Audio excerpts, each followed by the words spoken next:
President Obama has unveiled a plan designed to cut carbon dioxide emissions from power plants. But many Kentucky lawmakers say it will hurt the Bluegrass state. The president's plan requires all states to cut carbon dioxide emissions by 32% by 2030. But many states have already threatened to sue over the plan. Governor Beshear said the new rule would be disastrous for Kentucky. He says the state will fight it in court, and Kentucky Senator Mitch McConnell said it would likely mean fewer jobs and it would force some power plants to close. Both candidates for governor, Jack Conway and Matt Bevin, also spoke out against the president's plan. We have an update tonight on a Lexington police horse injured nearly 2 years ago while on the job. Paco is a member of the Lexington Police Mounted Unit. And back in September of 2013, police say he was injured when a car hit him downtown. Officer Raymond Alexander was knocked out of the saddle, but he's recovered. Police say that Paco is still being treated for a leg injury and has been ordered to rest from police work for 6 months. They say he'll have to retire, though, if the injury doesn't improve by then. He attacked her and actually threatened killing her, beat on her, tried to smother her. She screamed, fought with the guy. A family talks to us about being robbed while at a vacation home on Lake Cumberland. A WKYT exclusive, a man sentenced to life in prison for a deadly overdose, but the victim's sister says he shouldn't be blamed for what happened.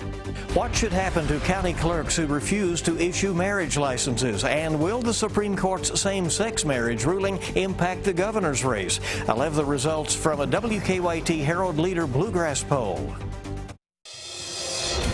Tracking, alerting, protecting. This is WKYT News at 6.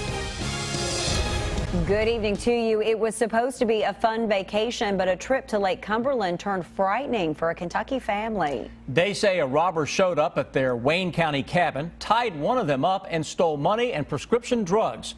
New tonight, Phil Pendleton talks to that family. It's our top story at 6. The spot on Lake Cumberland is a place to get away from your troubles. Yet Sunday morning, a northern Kentucky family says trouble found them. It's just like a nightmare, and you just don't expect that to happen here because this is just too peaceful a place. Yet the serenity that surrounds Ramsey's Point was silenced by screams of terror when an unknown man was seen running through Carl Mays' cabin. Then went to the second floor of the house, attacked my sister. He beat on her some. He says the violence woke he and his wife, who were downstairs. He attacked her and actually threatened killing her, beat on her, tried to smother her.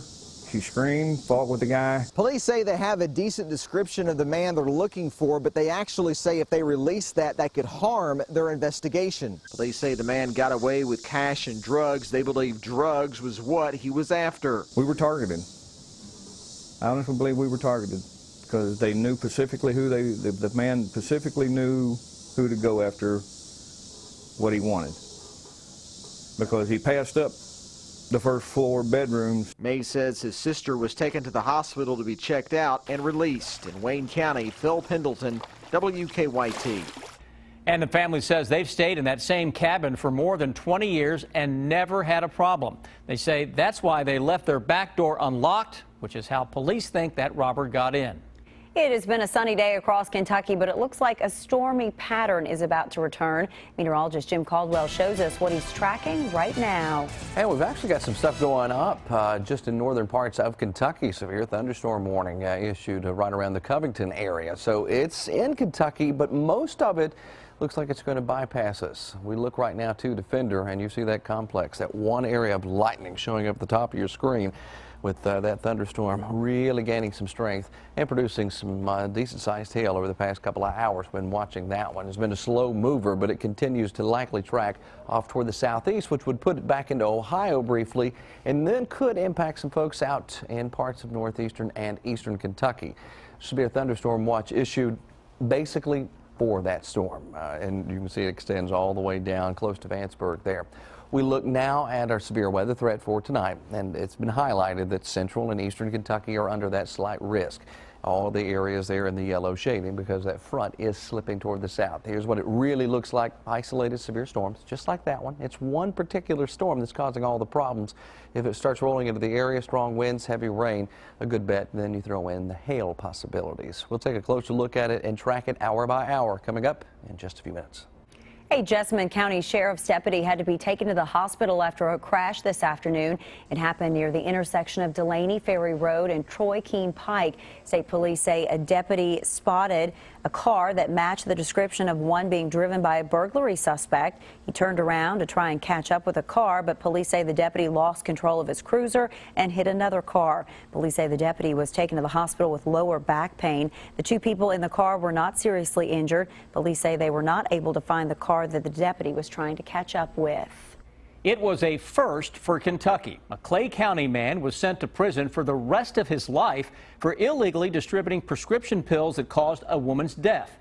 Tonight, he is talking to us from prison, and the victim's sister thinks he had nothing to do with her death. Miranda Combs has a WKYT exclusive. You can't miss it. This home along West Highway 80 in Clay County. They built this house a board at a time.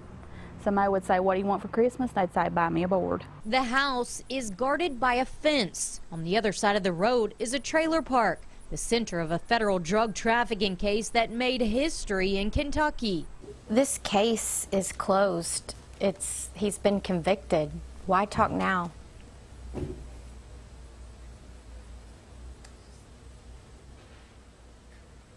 I don't know. I guess a lot of people's afraid.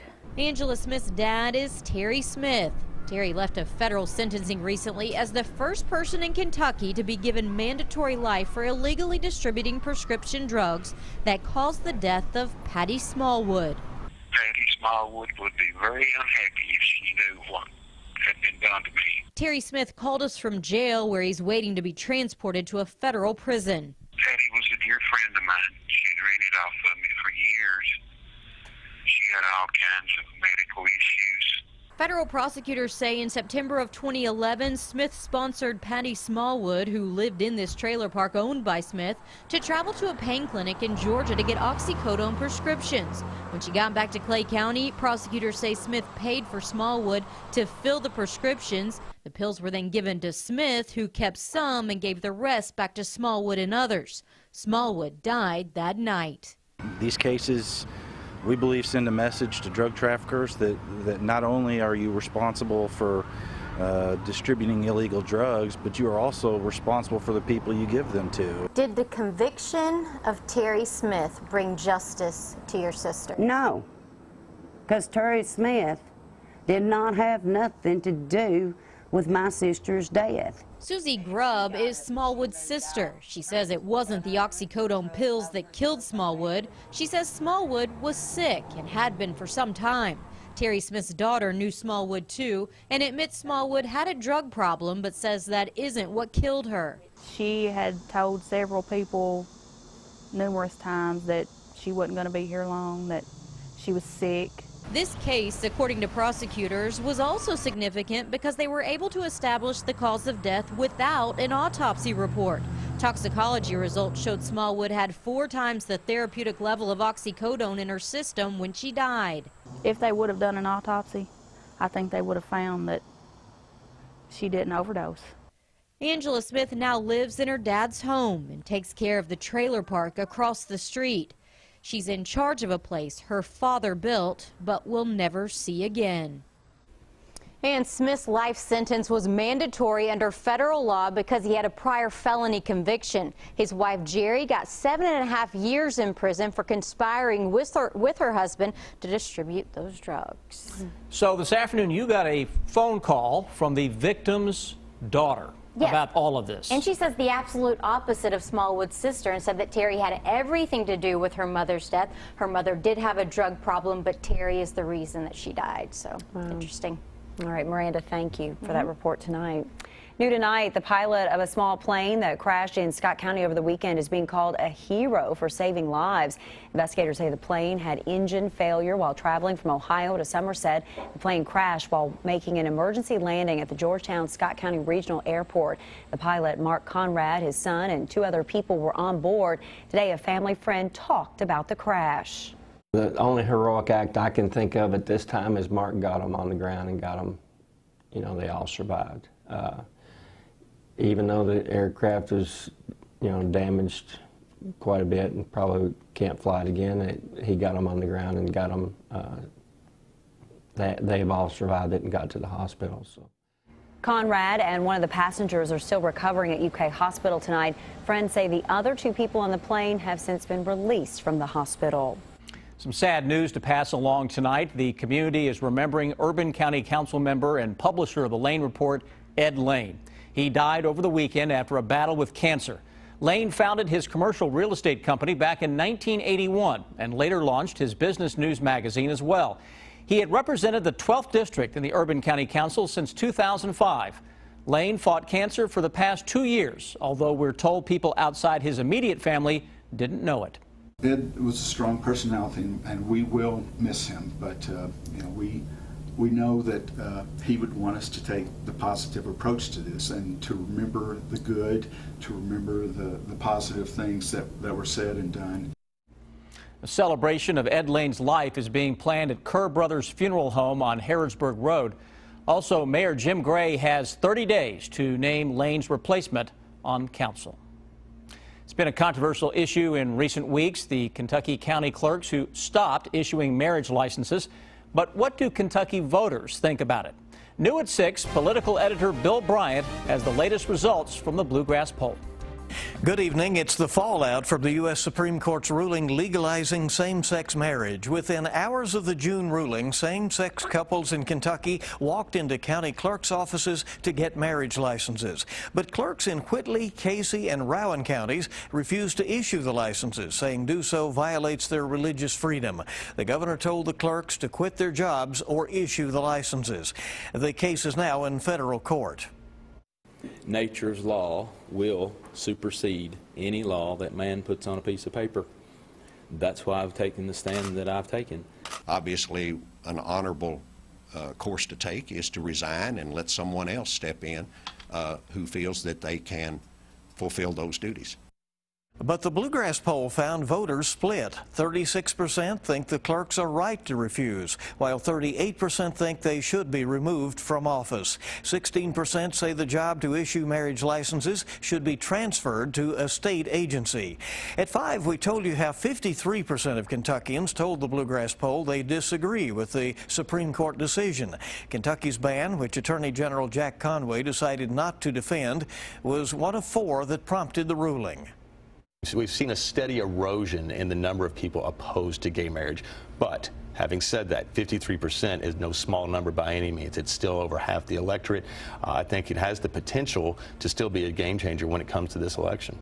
But likely voters seem split on that too. While 24% said Conway's decision makes them much more likely to vote for him for governor, 26% said they are much more likely to vote for Republican Matt Bevin. 25% said Conway's decision would not affect their vote.